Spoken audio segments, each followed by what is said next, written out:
दोस्तों, क्या आपने कभी हिसाब लगाया है कि जो लोग मोबाइल या टीवी ज़्यादा देखते हैं उनके लिए महीना बड़ा छोटा होता है कुछ भी और प्रोडक्टिव करने के लिए। क्योंकि मैं मोबाइल या टीवी को अनप्रोडक्टिव मानता हूं, क्योंकि ये आपकी लाइफ में जितना समय लेते हैं उसके हिसाब से कुछ पॉजिटिव चेंज या फिर कुछ वैल्यू आपको शायद ही उतना नहीं दे पाते हैं। तो कुछ भी प्रोडक्टिव करने के लिए आपकी लाइफ में जो आपका महीना होता है वो काफ़ी छोटा होता है।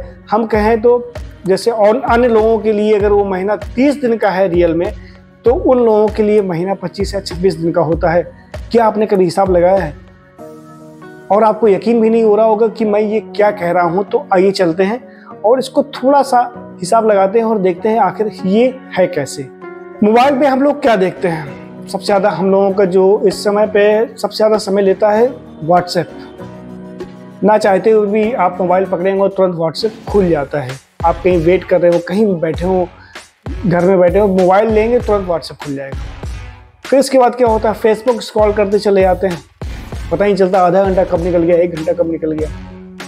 कुछ नहीं तो फिर इंस्टाग्राम रील्स वगैरह देख ली, पता ही नहीं चलता कब कितना समय हो गया रील्स देखते देखते। शॉर्ट वीडियो टिकटॉक टाइप के जो वीडियो हैं वो पता ही नहीं चलता कि 1-2 घंटे कब खा गए, कितना खा गए वो। तो बाकी समय यूट्यूब ले जाता है। यूट्यूब में तब भी बहुत सारे प्रोडक्टिव, बहुत सारे वैल्यूएबल, बहुत सारी मतलब ऐसी चीज़ें होती हैं जो शायद आप उसमें कुछ नया सीखते होंगे, लेकिन इसके अलावा और सारी जो चीज़ें हैं उनमें मुझे नहीं लगता कि आप कुछ बहुत अच्छा सीखते होंगे। तो जैसे कि मैं यहाँ पे मानता हूँ कि अगर आप दिन में 2 घंटे मोबाइल पे देते हैं बेकार की चीज़ों में, तो 10 दिन के हो गए 20 घंटे, और 1 महीने के कितने हो गए? 60 घंटे। मतलब समझ रहे हैं आप?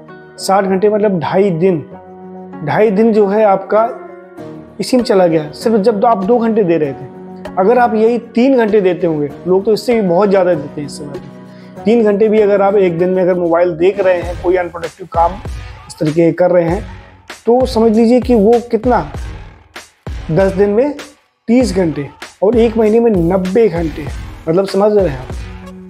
4-4.5 दिन के लगभग जो है आपने टाइम महीने का पूरा इसमें दे दिया। मतलब आपके लिए महीना 30 दिन का नहीं, मतलब 26 दिन का है और सब काम करने के लिए, बाकी तो आपने इस पे दे दिया मोबाइल। और अगर आप पूरे दिन का हिसाब लगाएं तो ऑन एवरेज हम दिन में 16 या 18 घंटे से ज़्यादा कोई काम नहीं करता होगा।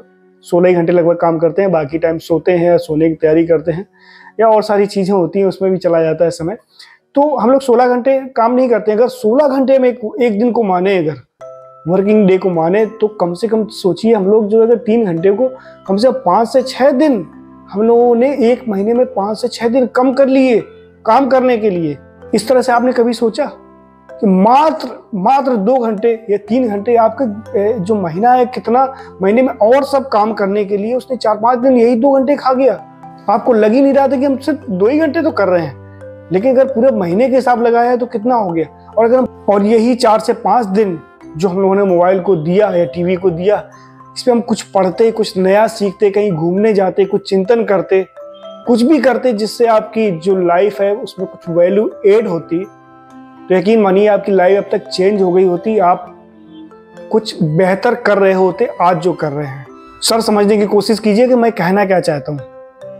मतलब कि एक आधा घंटा अगर आप कोई भी काम, ऐसा काम कर रहे हैं जो जरूरी नहीं है, वो आप कर रहे हैं मात्र एक दिन में आधा घंटा, जो लगता है कि कुछ नहीं है, आधा घंटा का आप काम कर रहे हैं, तो महीने के 15 घंटे होते हैं।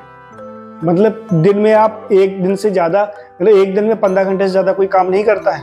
मतलब अगर आप आधा घंटा अपना वेस्ट कर रहे हैं किसी में, तो 1 महीने में पूरा 1 दिन आपने उसको दे दिया, आपके महीने में 1 दिन कम हो गया। तो सर, इतना कैलकुलेशन बहुत है ये रियलाइज कराने के लिए कि आधा घंटा भी अगर आप किसी को आप देते हैं रोज, तो उसकी वैल्यू महीने में कितनी होती है और सालों में तो कितनी होती होगी। अगर उसको सही जगह यूटिलाइज किया होता तो आज हम और आप चेंज हो गए होते।